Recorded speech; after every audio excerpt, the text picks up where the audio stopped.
Your Majesty. A reception at Buckingham Palace to celebrate the Queen's 90th birthday. It should have been a straightforward event for Prime Minister David Cameron. It's not clear if he knew his remarks were being picked up on a microphone, but he certainly put his foot in it. We've had a very successful cabinet meeting this morning. We were talking about our anti-corruption summit. We've got the Nigerians. We've actually got some leaders of some fantastically corrupt countries coming to Britain. No, Nigeria and Afghanistan, possibly the two most corrupt countries. But this particular president is actually not corrupt. This is very embarrassing for David Cameron.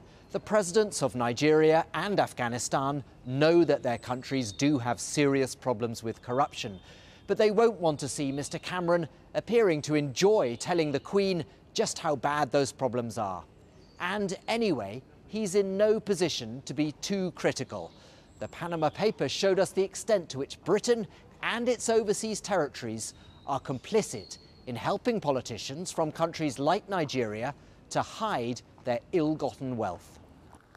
According to the Panama Papers, thousands of properties in London worth billions of dollars have been bought by secretive offshore companies registered in British overseas territories, in areas like Belgravia, which has some of the most expensive property in the world.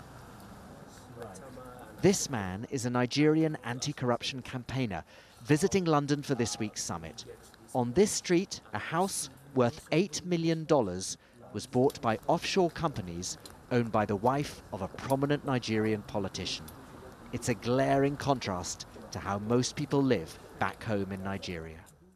You see poverty staring right in front of you in the street, simply because money is meant for all of these purposes to stimulate the economy, are being used by private individuals to build homes, to take care of their own immediate families. Just all of this going on at the expense of the people.